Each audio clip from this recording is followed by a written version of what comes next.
Vayan abriendo sus Biblias, la primera carta de Pedro. Vamos a seguir con nuestro texto, ¿verdad? Bueno, para las visitas, solo para que sepan, estamos siguiendo la carta de primera de Pedro de manera secuencial, ¿verdad? La estamos exponiendo versículo por versículo. Entonces ya nos encontramos en el capítulo 3, versículo 18, y hoy estaremos viendo del versículo 18 al versículo 22. Dice así la palabra de Dios. Voy a estar leyendo la Nueva Biblia de las Américas. Dice así la palabra de Dios: porque también Cristo murió por los pecados una sola vez, el justo por los injustos, para llevarnos a Dios, muerto en la carne, pero vivificado en el Espíritu.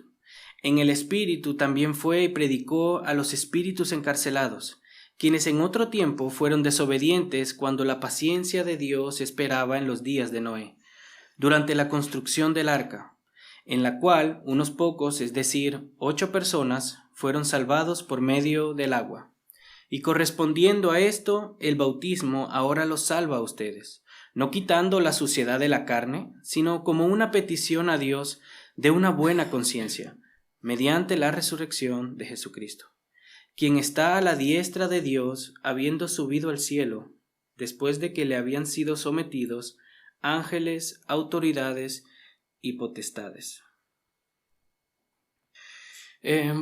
Después de estar un tiempo hablando acerca del sufrimiento y de sus efectos, de las consecuencias del sufrimiento en nuestras vidas, de diversos sufrimientos, me gustaría que meditemos en 3 sufrimientos específicos. Y uno es la parte del embarazo de las damas, ¿sí? Yo como hombre no puedo hablar mucho de ese proceso, yo solo soy un espectador. Tengo una esposa, ¿verdad?, que hemos tenido, por la gracia de Dios, 3 hijos.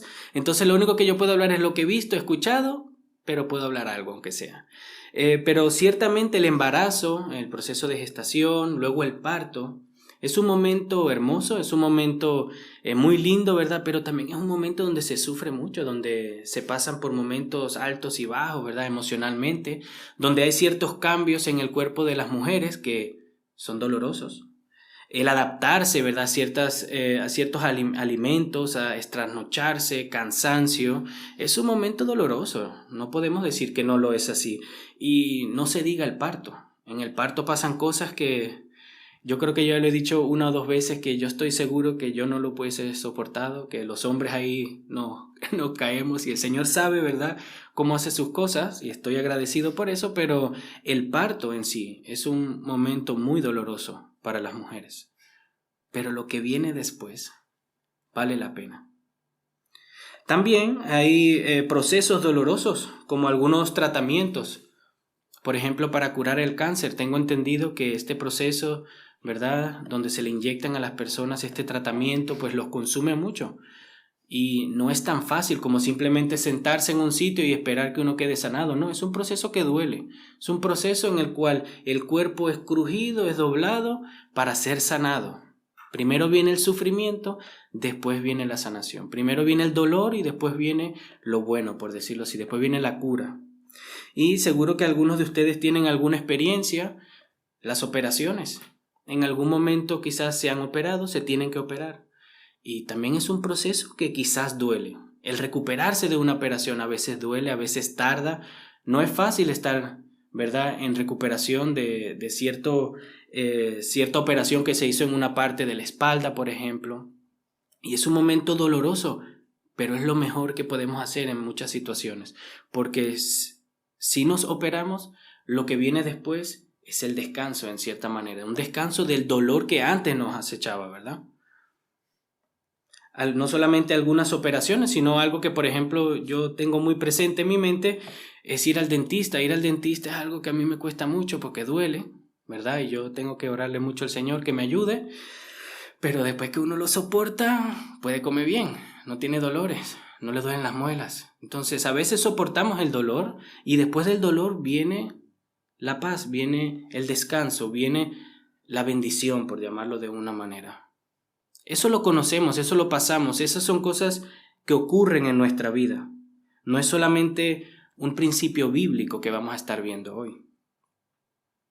Así que partiendo de estos ejemplos, de estas ilustraciones, podemos ver claramente que primero viene el sufrimiento y después el gozo. Primero viene el sufrimiento, luego viene la paz, primero viene el sufrimiento y luego nuestro bienestar. Y ciertamente hemos expuesto algunas razones, ¿verdad?, en otros sermones por las cuales podemos soportar el sufrimiento, las injusticias, las persecuciones. Ya hemos presentado algunas razones que el apóstol Pedro nos las presenta de manera clara, pero puede que todavía no sea suficiente para ustedes, para aquellos que ya han escuchado estas razones. Puede ser que el dolor es muy fuerte y no les permite ver la realidad. Puede ser que el sufrimiento por el cual ustedes están pasando los sesga y no les deja ver que después del sufrimiento viene la gloria. O puede ser también que no creamos que Dios quiera que estemos pasando por eso, que a veces somos tan testarudos, somos tan duros de cerviz, por llamarlo de una manera, que no entendemos, no creemos la palabra de Dios y no creemos que el dolor puede producir un buen fruto. O no podamos ver el beneficio del dolor en nuestras vidas. Puede ser también. Pero déjame decirte la razón. Hemos expuesto varias razones, pero hoy el apóstol Pedro nos va a dar la razón por la cual nuestra mente puede cambiar, por la cual nosotros podemos marcar la diferencia a la hora de sufrir bien o sufrir mal. Y la razón por la cual vamos a soportar las injusticias con paciencia y con gozo es que Jesús padeció injusticias. Jesús padeció sufrimiento en nuestro lugar para bendecirnos. Él las soportó por amor, por el gozo puesto delante de Él, por la gloria puesta delante de Él. Y de la misma manera, las injusticias, los sufrimientos que tú estás pasando, en el nombre de Cristo, van a ser bendición para tu vida. El Señor las va a usar, las va a transformar en bendición para tu vida. Después del sufrimiento viene la gloria, hermanos. Así es como el Señor obra. Así es como el Señor obró en la vida de nuestro Señor Jesucristo. Eso lo vamos a estar viendo hoy. Y así es como el Señor suele obrar en nuestras vidas. El dolor sí duele, pero el Señor lo usa con buenos propósitos para obrar en nosotros el carácter de Cristo y para bendecir a su pueblo. La enseñanza del día de hoy tiene una meta, persigue una idea y es enfocarnos en los sufrimientos de Cristo y enfocarnos en que después de esos sufrimientos nuestro Señor Jesucristo fue exaltado. Señor Jesucristo vino a esta tierra, se humilló, sufrió, pero luego fue exaltado. Está sentado a la diestra del Padre. Nos vamos a estar enfocando por eso mismo en el versículo 18 y en el 22 y luego estaremos tratando los temas del versículo 19 y 20, ¿sí? Escribiendo el sermón, meditando, orando, me di cuenta que quizás el versículo 19 y 20, hermanos, los vaya solo a mencionar al final de la predicación. Primero, porque mi intención es exponer la palabra de Dios con la finalidad de que ustedes la apliquen. Segundo, enfocarnos en la necesidad que el apóstol Pedro está aquí enfocando también para ser fieles al texto. Y tercero, porque entiendo que estos temas los vamos también a estar viendo más adelante en los estudios de la confesión que vamos a estar teniendo, en los estudios los viernes también vamos a estar prestos para este tipo de diálogos y poder profundizar más en esos dos temas específicos. Entonces me voy a enfocar más en los sufrimientos de Cristo y en su exaltación, porque creo que el apóstol Pedro está tratando esta situación a estos hermanos con el mismo deseo de proveerles a ellos la razón por la cual puedan sufrir bien mientras sus persecuciones, de que recuerden el Evangelio y que recuerden que después del sufrimiento viene la gloria. En el primer versículo, en versículo 18, se puede ver claramente que está conectado al anterior, y yo mencioné esto en el sermón pasado solo de manera superficial porque sabía que lo íbamos a ver en este día. Entonces vamos a leer juntos, hermanos, el versículo 17 y el 18 para tenerlo un poco más en contexto. Dice así el versículo 17: pues es mejor padecer por hacer el bien, si así es la voluntad de Dios, que por hacer el mal. Ese fue el último versículo del sermón pasado, y luego inicia: porque también Cristo murió por los pecados una sola vez, el justo por los injustos, para llevarnos a Dios, muerto en la carne, pero vivificado en el Espíritu. Después de un tiempo de hablar de los sufrimientos, de lo bueno que es para el Señor sufrir haciendo el bien en vez de sufrir a causa de la maldad, a causa de nuestro propio pecado, el apóstol Pedro en el versículo 18 le predica claramente el Evangelio a estos hermanos, ¿sí? Claro que el sacrificio de nuestro Señor Jesucristo nos sirve a nosotros como un ejemplo a seguir.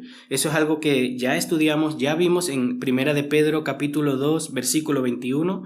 Dice así la palabra de Dios: porque para este propósito han sido llamados, pues también Cristo sufrió por ustedes, dejándoles ejemplo para que sigan sus pasos.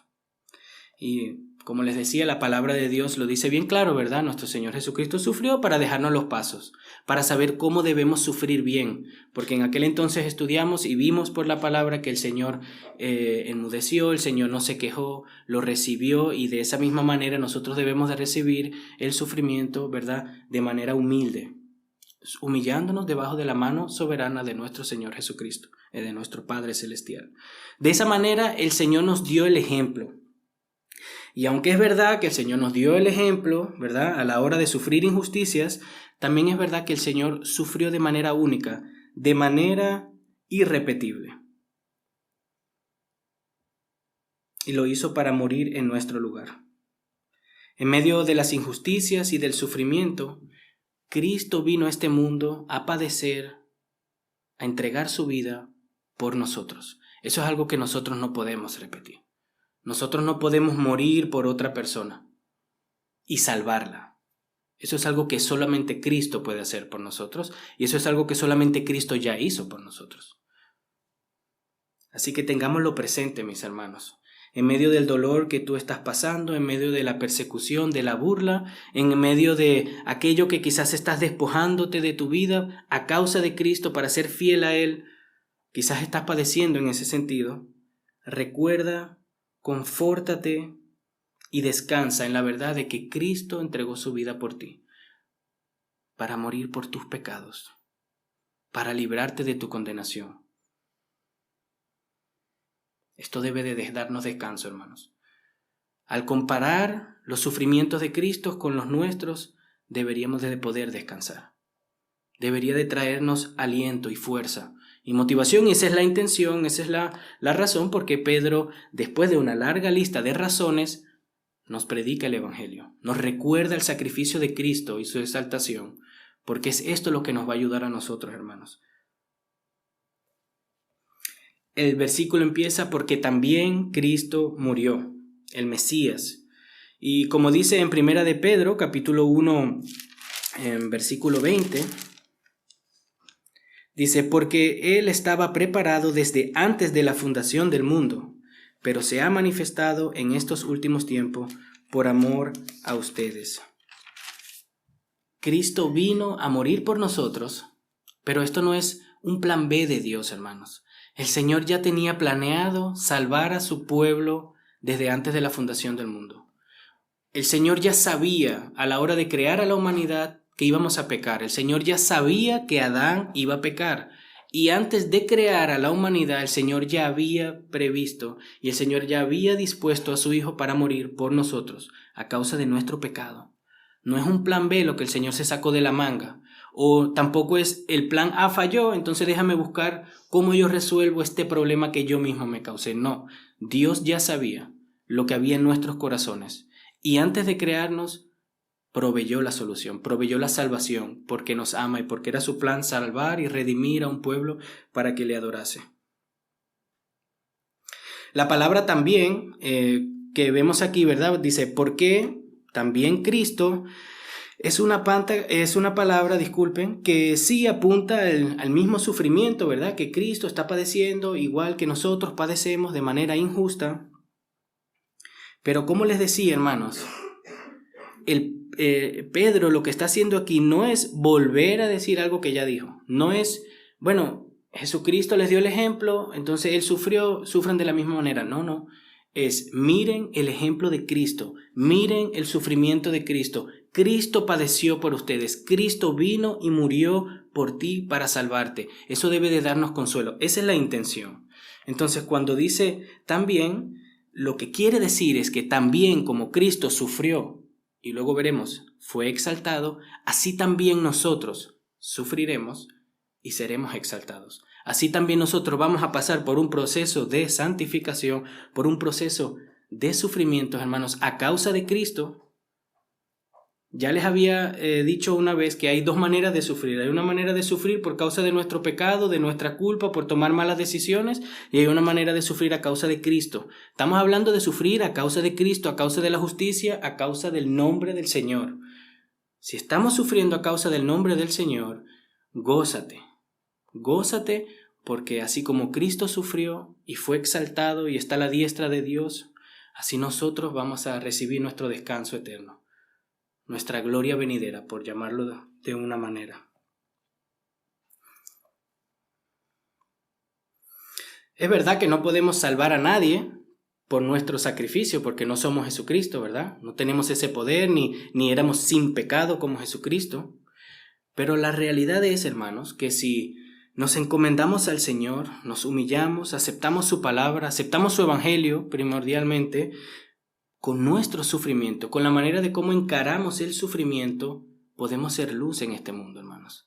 El Señor puede usar nuestro testimonio para hablarle a otras personas que nos están viendo. Y ciertamente no van a ser salvadas por nuestra vida, ni por nuestro testimonio, ni por nuestras palabras. Pero vamos a dar un buen testimonio que hable bien de Cristo para que esas personas que nos vean busquen de Cristo. No podemos salvar a las personas por medio de nuestro sufrimiento, pero si sufrimos bien, vamos a llevar a las personas hacia Cristo. Cuando las personas nos vean sufrir, se van a sentir atraídos por Cristo, atraídos por aquel que nos da paz en medio del dolor. Dice el versículo 18, porque también Cristo murió por los pecados. Otra palabra, otra traducción, ¿verdad? Quizás mejor sería, en vez de decir Jesús murió, es Jesús padeció, Jesús sufrió por los pecados. A él lo prendieron, hermanos. Lo golpearon, lo enjuiciaron injustamente, lo latigaron, le dieron latigazos, hermanos, con látigos y cuernitos de metal, no con esponja. Lo obligaron a cargar el madero que iba a ser con el cual iba a ser crucificado injustamente. Lo avergonzaron delante del pueblo y luego lo crucificaron del lado de dos criminales, como si fuera un vil criminal, el Hijo de Dios, el único que nunca pecó, el hombre más justo, el único hombre justo en la tierra, fue llevado a la cruz como un vil criminal, fue humillado hasta lo sumo. Sufrió la ira de Dios por nuestros pecados, sufrió la soledad por nuestros pecados, sufrió la separación del Padre por nuestros pecados, sufrió un abismo por culpa de nuestros pecados. Jesucristo sufrió por nuestra culpa, por tu culpa, amado hermano, por nuestra culpa, por nuestros pecados. El Señor Jesucristo fue a la cruz. Y esto es algo que tenemos que tener presente, bien presente. Por nuestros pecados que Cristo fue a la cruz. Fueron mis pecados los que clavaron al Señor Jesús en la cruz para morir en mi lugar. Él no pecó, yo pequé y Él fue castigado por mi culpa. Y si tú estás hoy aquí y tú todavía no crees eso y no crees que el Señor Jesús murió en tu lugar por tus pecados para librarte de la ira de Dios, te digo que no es tarde, no es tarde. Todavía podemos venir a Él en fe, en arrepentimiento. Y si ya lo crees, recuérdatelo porque a veces se nos olvida, se nos sube la cabeza, quizás andamos un poco en santidad por la gracia de Dios y ya pensamos que somos mejores que los demás. Nuestros pecados llevaron a Cristo a la cruz y Él murió por amor hacia nosotros. La santidad de Dios, hermanos, la justicia de Dios demanda castigo del pecado, castigo por las transgresiones. Dios es justo. No podemos esperar de un Dios justo que simplemente no haga nada ante el pecado, ante la maldad. Muchas veces muchas personas dicen, ¿por qué Dios ve todo este mal y no hace nada? Dios lo hizo. Envió a su Hijo Jesucristo. Y Dios va a volver también a hacer algo. Nuestro Señor Jesucristo va a volver y va a juzgar a las naciones por sus pecados. No va a quedar ni un pecado, hermanos, ni un pecado fuera del juicio de Dios. Sea que el Señor Jesucristo haya sufrido por ese pecado o que las personas propias sufran la condenación por sus propios pecados. No hay otra, hermanos. Pero Dios, que es santo, es justo y es amor, por amor a su nombre, por amor a su Hijo, por amor a su palabra, por amor a sí mismo, por amor hacia su iglesia, el Señor va a juzgar a las naciones. La palabra de Dios nos enseña claramente que el pecado es abominable a Dios. Es algo que el Señor ni siquiera puede ver. Si nos imaginamos a Dios con ojo, ¿verdad? Una cara que no la tiene, que es espíritu. Pero vamos a decir que nos imaginamos a Dios, pues imaginémonos a una persona quitando su mirada al ver algo horrible. Y de seguro que les ha pasado, quizás han visto algo horrible y echan la mirada hacia un lado. Dios no puede ni ver el pecado, no puede estar cerca del pecado. Y por eso es que su santidad demanda que el pecado sea castigado, sea erradicado de este mundo. Y estas palabras, nuevamente, hermanos, lo que hacen es recalcar nuestra culpa, nuestra maldad. ¿Dónde estábamos cuando Dios vino a morir por nosotros? El Señor no vino a morir por gente justa, algo que vamos a ver ahora. El Señor no vino a morir por gente que estaba bien, por lo mejorcito de este mundo, por aquellos que guardaban se guardaban a sí mismos, no hablaban cosas malas, nunca llegaron a matar a nadie. No, el Señor vino a morir por pecadores necesitados de su redención, por personas culpables que han estado toda su vida diciéndole no al Señor. Quizás no han matado nunca a nadie por afuera, pero sí en su corazón. El Señor vino a morir por los necesitados. Todos somos pecadores, todos éramos pecadores. Los que hemos creído en Cristo y aquellos que no creen también lo son. Todos necesitamos a Cristo. No, aquí no hay personas mayores, mejores, más santos. No, todos estamos mal y todos necesitamos al mismo Jesucristo. Así también cuando ustedes vayan a compartir el Evangelio, que no se les suba a la cabeza que Cristo ya es su Señor. Y no dejen que la santidad que Dios está obrando en ustedes sea un impedimento para tener misericordia de aquella persona que todavía no tiene a Cristo como Señor. Todos somos pecadores. El homosexual es un pecador igual que el mentiroso. Cuando tú pecas igual que otra persona que no tiene a Cristo. Sí, el Señor Jesucristo ya ha muerto por nuestros pecados, por todos nuestros pecados si hemos creído en Él, por los del pasado, los del presente y los del futuro. Sí, es verdad que el Señor ya nos salvó, pero somos pecadores, hermanos. Seguimos pecando. Es una realidad. Y mientras más entendamos esto y nos veamos a la luz de lo que dice su palabra, más vamos a valorar su inmenso amor y su inmensa gracia con la cual Él vino y nos salvó.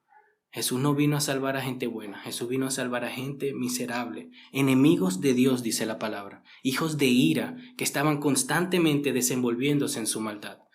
Y de ahí el Señor nos rescató, nos salvó, nos liberó de la esclavitud del pecado. Y ahora estamos en Cristo, ahora estamos aquí por su gracia, por su bondad, por su sacrificio. Y ahora intentamos de alejarnos de todo aquello, ¿verdad?, que Dios aborrece. Pero es por gracia, es por gratitud, es porque Él ya nos ha salvado y no para conseguir salvación. Así que, ¿cómo te estás viendo tú a ti hoy en día? Algunos de nosotros quizás ya llevamos unos años con el Señor, algunos quizás unos días, unos meses. Pero ¿cómo te ves tú delante de tu Padre Celestial? ¿Te ves perdonado? Gloria a Dios. Gloria a Dios de que te aferras a las promesas de nuestro Señor y Salvador. Gloria a Dios de que vives descansado, ¿verdad?, en la misericordia del Señor y que su gracia cubre multitud de pecados. Gloria al Señor. Pero tienes que recordar que somos pecadores, que fallamos y que si no es por su gracia ya no hubiésemos separado de Él. Y si no estás en Cristo todavía, por favor, no tienes que sentirlo. No estamos hablando de sentimiento, es una realidad. O estamos o no estamos en Cristo. Lo sintamos o no. Somos culpables delante de Dios y necesitamos redención. Y el Señor nos la vino a dar por gracia, sin pedir nada de nosotros, solamente que le creamos, que nos rindamos a su voluntad y podamos recibir lo que más necesita nuestra alma, la redención, la salvación. Así que puedes saborear a veces la pecaminosidad de tu pecado, o cuando pecas te da igual. Porque si tú pecas, y yo estoy confiado de que tú de vez en cuando pecas, porque el único que no peca aquí es Dios, cuando pecas, ¿te sabe mal o te gusta? Examínense, hermanos. Examinémonos. y vengamos en arrepentimiento al Señor, si no valoramos el pecado por lo que es, una agresión a la santidad de Dios. Medita en la grandeza de tu pecado, para que, hermanos, nuevamente podamos ver lo glorioso del amor de nuestro Señor Jesucristo.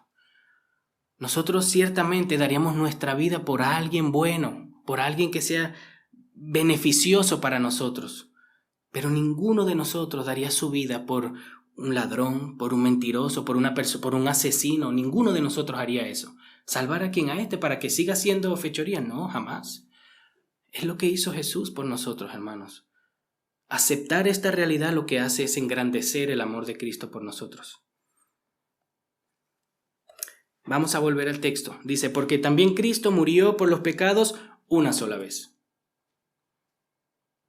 Y esto claramente, ¿verdad? Al ver esto podemos nuevamente tener presente en nuestras mentes aquellos sacrificios del Antiguo Testamento, que eran continuamente, constantemente el pueblo de Israel tenía que traer sacrificios a la presencia del Señor en el tabernáculo, en el templo, de día y de noche, sin cesar. Los sacerdotes tenían que degollar animales, cabritos sin mancha, tórtolas, sin cesar. Los sacerdotes no tenían pausa.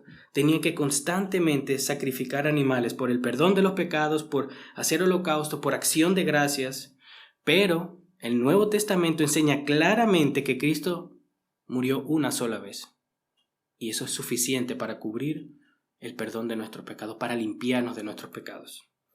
Hebreos capítulo 9, a partir del versículo 24, dice así: porque Cristo no entró en un lugar santo, hecho por manos, una representación del verdadero, sino en el cielo mismo, para presentarse ahora en la presencia de Dios por nosotros, y no para ofrecerse a sí mismo muchas veces, como el sumo sacerdote entra al lugar santísimo cada año con sangre ajena. De otra manera, a Cristo le hubiera sido necesario sufrir muchas veces desde la fundación del mundo, pero ahora, una sola vez, en la consumación de los siglos, se ha manifestado para destruir el pecado por el sacrificio de sí mismo. Y así como está decretado que los hombres mueran una sola vez y después de esto el juicio, así también Cristo, habiendo sido ofrecido una vez para llevar los pecados de muchos, aparecerá por segunda vez, sin relación con el pecado, para salvación de los que ansiosamente lo esperan. Los sacerdotes no tenían pausa, hermanos. Los sacerdotes tenían que constantemente hacer su sacrificio. Cristo se sentó a la diestra del Padre. Eso lo vamos a ver ahora, versículo 22. Dice, quien está a la diestra de Dios, habiendo subido al cielo después de que le habían sido sometidos ángeles, autoridades y potestades. Versículo 18, el justo por los injustos para llevarnos a Dios.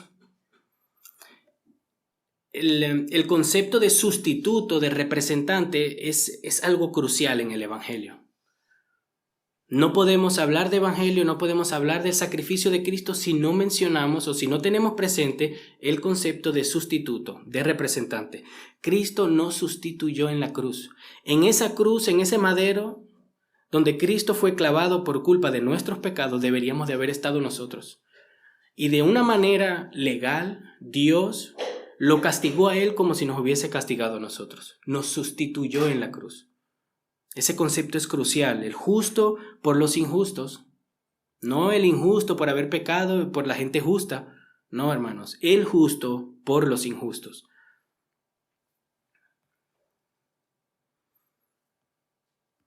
Alguien decía, en esto consiste el centro del evangelio cristiano, en que se hizo una sustitución. El Padre cargó la culpa de los pecados del mundo sobre un sustituto justo y luego lo ejecutó en nuestro lugar. La severidad del castigo sobre Jesús significa al mismo tiempo la grandeza de la misericordia para los que creemos. Luego el texto dice para llevarnos a Dios. ¿Por qué Jesucristo vino y murió por nosotros? Para reconciliarnos con el Padre. Sí, para bendecirnos, para darnos vida eterna, para librarnos del pecado, para proveernos ahora el Espíritu Santo que mora dentro de nosotros para poder llevar una vida piadosa, sí, para alejarnos del pecado también, pero fue para llevarnos al Padre. Ese es el propósito, reconciliarnos con Él, ya que estábamos en enemistad. Segunda de Corintios capítulo 5 lo dice de esta manera, y todo esto procede de Dios, quien nos reconcilió con Él mismo por medio de Cristo y nos dio el ministerio de la reconciliación, es decir, que Dios estaba en Cristo reconciliando al mundo con Él mismo, no tomando en cuenta a los hombres sus transgresiones, y nos ha encomendado a nosotros la palabra de la reconciliación. Por tanto, somos embajadores de Cristo, como si Dios rogara por medio de nosotros. En nombre de Cristo les rogamos, reconcíliense con Dios. Al que no conoció pecado, lo hizo pecado por nosotros, para que fuéramos hechos justicia de Dios en Él. Somos embajadores de Cristo, hermano. Estamos llevando la reconciliación que Cristo llevó a cabo, la estamos llevando, hermanos. La estamos predicando, la estamos exponiendo a los demás. Somos sus embajadores. Luego, ya finalizando, ¿verdad? El versículo 18 dice, muerto en la carne, pero vivificado en el Espíritu. ¿Por qué muerto en la carne? Bueno, hermanos, aquí entramos en una de estas enseñanzas, ¿verdad? En nuestra fe cristiana, que se llama la doble naturaleza de Cristo, que por un lado Cristo es hombre y Cristo es Dios. Cristo es verdaderamente hombre, verdaderamente Dios. Y pues yo no voy a exponer toda esta enseñanza el día de hoy, ya que no es mi intención exponerla de manera abundante, pero lo que sí les puedo decir es que Cristo Jesús, como hombre, murió en la cruz, como sustituto nuestro. Si Él no hubiese muerto en la cruz como un hombre muere, no nos hubiese sustituido bien, ya que el hombre es culpable de pecado y la transgresión, el pecado, lo que lleva es a la muerte. El sustituto tenía que morir y murió. Pero lo asombroso de nuestro Señor Jesús es que no quedó muerto, resucitó. Podríamos decir también fue resucitado por el Padre o por el Espíritu Santo. La cuestión es que no permaneció muerto. Pero eso ocurrió en su naturaleza humana. Cristo como hombre murió. Eso no significa que Dios murió. Dios no puede morir. Dios es espíritu, Dios es el dador de vida. ¿Quién le va a quitar la vida a Dios si es Él el que la da? ¿Sí? Es un poco difícil de entender, pero son dos verdades que debemos de defender con la misma valentía y creerlas con la misma convicción. Jesucristo es hombre, pero Jesucristo es Dios. Y como hombre es el mediador entre Dios y los hombres. Y como hombre vino a este mundo para morir en nuestro lugar. Y lo hizo, pero también resucitó. Y se sentó ahora a la diestra del Padre. Y ahí está en cuerpo, sentado al lado de Dios en su presencia, intercediendo por nosotros. Cristo soportó humillación, injusticias, insultos y sufrimientos en esta tierra. El justo, el perfecto, para salvarnos, para glorificar a su Padre y para nuestra bendición eterna. Y al final de sus sufrimientos, Dios lo resucitó y lo exaltó por encima de todo. Primero viene el sufrimiento en esta tierra y después viene la gloria en la presencia de Dios. Vamos a leer el versículo 22 nuevamente, dice: quien está a la diestra de Dios, habiendo subido al cielo después de que le habían sido sometidos ángeles, autoridades y potestades. En Hebreos capítulo 1 versículo 3 se habla de una manera similar.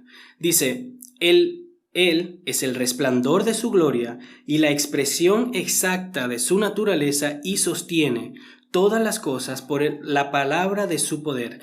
Después de llevar a cabo la purificación de los pecados, después de entregar su vida, después de sacrificarse en la cruz, el Hijo se sentó a la diestra de la majestad de las alturas. En Filipenses capítulo 2 versículo 5 lo vemos claramente. Vemos su humillación, vemos su venida, su encarnación, pero luego vemos la exaltación. Filipenses capítulo 2 versículo 5 dice: haya pues en ustedes esta actitud que hubo también en Cristo Jesús, el cual, aunque existía en forma de Dios, no consideró el ser igual a Dios como algo a que aferrarse, sino que se despojó a sí mismo, tomando forma de siervo, haciéndose semejante a los hombres, y hallándose en forma de hombre se humilló, él mismo haciéndose obediente hasta la muerte, y muerte de cruz. Por lo cual Dios también lo exaltó hasta lo sumo y le confirió el nombre que es sobre todo nombre, para que el nombre de Jesús se doble toda la rodilla de los que están en el cielo y en la tierra y debajo de la tierra, y toda lengua confiese que Jesucristo es Señor, para gloria de Dios Padre.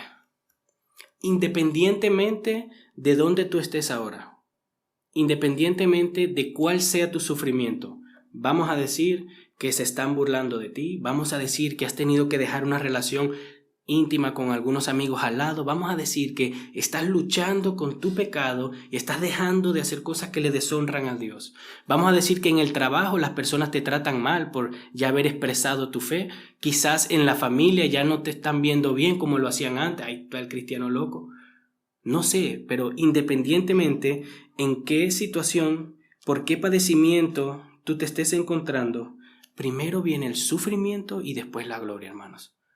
El sufrimiento es parte de este mundo. Jesucristo dijo que íbamos a sufrir. Lo leímos en 1 de Pedro, capítulo 1. El sufrimiento que no es una prueba por la cual estamos pasando, nuestra fe está siendo probada. Es parte de este mundo el sufrimiento. Pero Dios no simplemente es como que tiene las manos atadas y no puede hacer nada y bueno, nada, tiene que estar mirando que sufrimos. No, Dios está orquestando el sufrimiento en nuestras vidas para crear en nosotros la imagen de Cristo, para que podamos ser luz, para que podamos ser de bendición a los demás y para que exaltemos su nombre en nuestras vidas y en aquellos que nos están mirando. Somos sus hijos y como sus hijos somos también llamados a sufrir, hermano, a causa de Cristo. A causa de Cristo. El verdadero creyente sufre a causa de Cristo, independientemente de cómo eso se vea en tu vida. Somos llamados a sufrir bien a causa de Cristo, para darle gloria a su nombre. Así como Él sufrió y fue exaltado, hermanos, ustedes también, nosotros, yo, seremos exaltados, hermanos. Y no piensen, vamos a tener mucho dinero, un carro, una casa. No, hermanos. Exaltados, entrados a la gloria. Significa que vamos a estar con Dios por la eternidad, hermano. No va a haber llanto, no va a haber dolor. Vamos a estar con Él para siempre, gozándonos de Él gozándose de nosotros, gozándonos con los hermanos, haciendo muchas cosas, no solamente como a veces quizás se nos viene a la mente, ¿verdad? Que vamos a estar el día entero cantando. No, vamos a adorar a Dios en espíritu, en verdad, sin pecado, sin nuestro propio pecado que a veces nos aparta de Dios. Vamos a estar adorando a Dios por la eternidad, en un gozo pleno. Y esa gloria, hermanos, viene pronto, porque el Señor está cerca. Pero primero viene el sufrimiento, hermanos. Primero nos toca sufrir aquí en este mundo, alejarnos de nuestro pecado, decirnos que no, negar metas, sueños. A veces queremos realizarnos en algo y no lo podemos hacer, no es el momento. Suframos como buenos cristianos. Neguémonos, neguemos la carne a veces. No estoy diciendo que todo lo que le digamos que no es malo, hay cosas buenas también que hay que decirle que no, si por el momento no nos beneficia. Pero nuestro descanso eterno viene, hermanos, porque es la promesa del Señor. Nuestra esperanza es viva, incorruptible, y nos será entregada en la segunda venida de nuestro Señor Jesús. Aquí termino, hermanos, con la exposición de estos dos puntos, de mi punto central, ¿verdad?, de la prédica, y estoy convencido que los dos puntos que vamos a ver ahora son un complemento, y lo voy a hacer de manera rápida, hermanos. Solo voy a decir unas cosas para luego concluir con el sermón, ¿sí? Así que voy a volver a la misma idea, primero el sufrimiento y después la gloria. Pero el apóstol Pedro, vamos a leer, habla acerca de otras cosas un poco difíciles de comprender en una lectura rápida, ¿verdad? Leamos juntos. A partir del versículo 19 dice: en el Espíritu también fue y predicó a los espíritus encarcelados, quienes en otro tiempo fueron desobedientes cuando la paciencia de Dios esperaba en los días de Noé, durante la construcción del arca, en la cual unos pocos, es decir, 8 personas, fueron salvadas por medio del agua. Y correspondiendo a esto, el bautismo ahora los salva a ustedes, no quitando la suciedad de la carne, sino como una petición a Dios de una buena conciencia mediante la resurrección de Jesucristo. Aquí hay dos cosas que se prestan a malinterpretación y que han estado en debate desde siempre, por decirlo de una manera, y es: si Cristo fue y predicó en el infierno, ¿verdad?, se puede extraer desde el primer texto, y que el bautismo salva. Son dos cosas que se pueden prestar a malinterpretar, ¿verdad? Vamos a empezar con la primera. Normalmente se reconoce 3 interpretaciones, son las más plausibles, las que se le da más énfasis. Yo les voy a presentar las 3 rápido y les voy a decir cuál es, por la convicción, por el testimonio de las Escrituras y por algunos argumentos, la más bíblica, ¿verdad? La primera es que Jesús descendió al infierno. Dice, ¿verdad?, volviendo al final del versículo 18, muerto en la carne, pero vivificado en el espíritu, en el espíritu, versículo 19, también fue y predicó a los espíritus encarcelados. Ahí está, fue al infierno y les predicó a los que estaban en el infierno, encarcelados, y les predicó salvación. Esa es una de las posibles interpretaciones que el ser humano le da a este texto, pero tiene varias objeciones, hermanos. Por ejemplo, algo que leímos en Hebreos, que después de la muerte viene el juicio. Después de morir ya no hay una opción de salvación, hermanos. También está la parábola de nuestro Señor Jesucristo del rico y Lázaro, donde se presenta claramente que después de morir ya no hay opción para la salvación. Hay objeciones que presenta esa interpretación. También el hecho de que si están sufriendo la ira, Jesús sufrió la ira, ¿quién está sufriendo qué ira? Hay varias implicaciones que tú dices, bueno, está como dudoso, ¿ok? Eso es lo que les voy a decir de ahí. En la segunda interpretación que se puede decir es que Jesús le predicó en espíritu a los contemporáneos de Noé. En Primera de Pedro, capítulo 1, versículo 11 y 12 dice, procurando saber qué persona o tiempo indicaba el Espíritu de Cristo dentro de ellos al predicar los sufrimientos de Cristo y las glorias que seguirían. Nosotros estudiamos, viendo el capítulo 1, que por medio de la predicación del Espíritu Santo en los profetas antiguos, Cristo estaba ahí con ellos. Cristo predicó y los inspiró por medio del Espíritu a proclamar los sufrimientos que él había de padecer. Eso lo vimos. Entonces, una posible interpretación es que en el Espíritu, Cristo les predicó a los contemporáneos de Noé. Se puede prestar. ¿Por qué? Pues luego empieza hablando de Noé, versículo 20, dice, ¿quiénes, o sea, los encarcelados, quienes en otro tiempo fueron desobedientes cuando la paciencia de Dios esperaba en los días de Noé? Ahí está, hermano. Jesucristo preencarnado fue al tiempo de Noé y le predicó. Y esta era mi posición, hermanos. Yo estuve estudiando el texto, viendo comentarios, ¿verdad? Porque yo no soy aquí, yo no me las sé todas. Y esto es lo que yo había... no lo que se me había enseñado, a mí se me había enseñado lo del infierno, por el estudio aprendí esto y ahí estaba yo, hermano, incluso estudiando el texto. Esa era la mía, pero tuve que rendirme ante las evidencias de la palabra de Dios y cambiar mi posición, hermanos, porque eso es lo que tenemos que hacer todos, venir a las Escrituras y dejar que la Escritura nos hable y dejarnos convencer por las Escrituras, que es lo que vamos a creer. Yo no estoy aquí queriendo convencerles a ustedes, hermanos. Yo tengo el deber de presentarles las tres diferentes interpretaciones que se dan porque el texto es difícil de entender. Les voy a presentar cuál es la que yo veo más convincente y allá ustedes, hermano. Este no es un tema central, esto no es Cristo es Dios. Si ustedes me niegan la deidad de Cristo, tenemos un problema. Si ustedes me niegan la realidad de que cada persona necesita a Jesucristo, necesita arrepentirse y creer, tenemos un problema. Si ustedes me niegan que solo Cristo es el único camino de salvación, tenemos un problema. Pero si ustedes no creen esto, o creen que Jesús fue al infierno, aunque haya algunas implicaciones difíciles, esto no nos va a dividir, hermanos, ¿sí? Esto no nos va a dividir. Pero, como les digo, yo estoy convencido de la otra interpretación, de la última. Y es esta, que Jesús, al resucitar y ascender, proclamó su victoria sobre los espíritus encarcelados. Estudiando un poco, decía un autor que las veces que la palabra usa encarcelados siempre la asocia con ángeles caídos. Y cuando se habla de espíritus, también, aunque hay una o dos que habla de la humanidad como tal, pero más que todo con los espíritus encarcelados.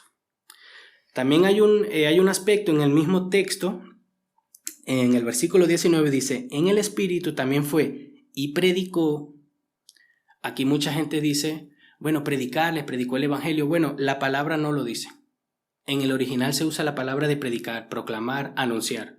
No como en el versículo 4, en el capítulo 4, versículo 6 de la primera carta de Pedro, donde dice, porque con este fin fue predicado el Evangelio. Ahí sí fue predicado el Evangelio. Pero en el texto que nosotros tenemos solamente algo fue anunciado. No se dice el qué. Bien, vamos a ver dos textos, ¿sí? Y acabo con esta parte. Efesios capítulo 6, versículo 12 dice, porque nuestra lucha no es contra sangre y carne, sino contra principados, contra potestades, contra los poderes de este mundo de tinieblas, contra las fuerzas espirituales de maldad en las regiones celestiales. Colosenses capítulo 2 versículo 15 dice, y habiendo despojado a los poderes y autoridades, hizo de ellos un espectáculo público, triunfando sobre ellos por medio de él. Como les decía, fui confrontado al estudiar este texto, fui exhortado a seguir estudiando más, voy a seguir estudiando más, hermanos, pero estoy convencido de que la manera más bíblica, cuando uno las contrapone, ve las objeciones que concuerda más con lo que ya sabemos de las Escrituras, es que Jesucristo al resucitar y al ascender le anunció victoria de manera pública a los ángeles en las huestes celestiales, a los ángeles buenos y a los malos, declaró que Él venció y al sentarse en el trono dejó bien claro que Él está sobre todo el mundo. Así es como yo interpreto este texto, hermanos, ¿sí? Por eso lo dejé al final, porque para mí no es tan provechoso hablar de esto como ahondar en los sacrificios y en el sufrimiento de nuestro Señor Jesucristo. El bautismo es la segunda cosa que puede ser mal interpretada. Sí, dice en el versículo 21, y correspondiendo a esto, el bautismo ahora los salva a ustedes. Ay, hermano, entonces ¿nos salvamos cuando nos bautizamos? No. La Escritura enseña claramente que es por fe, no por obras, para que nadie se gloríe. La Escritura enseña claramente que Abraham creyó y le fue tomado por justicia antes de siquiera hacer una buena obra, y se refiere en ese texto a la circuncisión. No, el bautismo no salva, entonces este texto no puede estar enseñando esto. ¿Qué es lo que está haciendo Pedro aquí? Bueno, Pedro está tomando el diluvio, está tomando el bautismo y está haciendo como un contraste. Está queriendo llegar hacia un punto. ¿Cuál es el punto de Pedro? Bueno, en el momento de Noé y del diluvio, las aguas del diluvio salvaron a la familia de Noé. ¿En qué sentido? En que esa maldad de ese momento estaba haciéndoles tanta presión y tanto hincapié en que hicieran lo mismo, que por medio del juicio de Dios, por medio del diluvio, de la ira de Dios, fueron salvados de todo eso. De la misma manera, el bautismo, a nosotros evidenciar públicamente nuestra fe, le ponemos una pared a las personas, al enemigo, al mundo, de que no, yo soy cristiano, yo no me voy a doblegar ante sus leyes, ante sus maneras de pensar, sino ante la palabra de Dios. Y eso es dar un buen testimonio delante de los demás para tener una buena conciencia. Y por eso es que Pedro, en el versículo 21, en la segunda mitad dice, y correspondiendo a esto, el bautismo ahora los salva a ustedes, no quitando la suciedad de la carne, no limpiándolos de sus pecados, sino como una petición a Dios de una buena conciencia, mediante la resurrección de Jesucristo. Entonces, solamente de manera rápida, hermanos, el bautismo nos salva y hay textos suficientes que apoyan esa enseñanza. Conclusión, hermanos. Les tengo un texto y dos oraciones. Un texto, Romanos 8, versículo 18. Pues considero que los sufrimientos de este tiempo presente no son dignos de ser comparados con la gloria que nos ha de ser revelada. Yo no sé dónde tú estás, no sé dónde yo esté en 10 años, pero nada de lo que tú estás sufriendo ahora puede ser comparado con la gloria que el Señor va a traer en su segunda venida, hermano. No le crean al diablo, no le crean a su mente pecaminosa, egoísta, que a veces piensa que lo que estamos pasando es lo peor que le ha pasado a alguien jamás. No. Cristo nos promete en su palabra que los sufrimientos presentes no se comparan, hermano, con nada.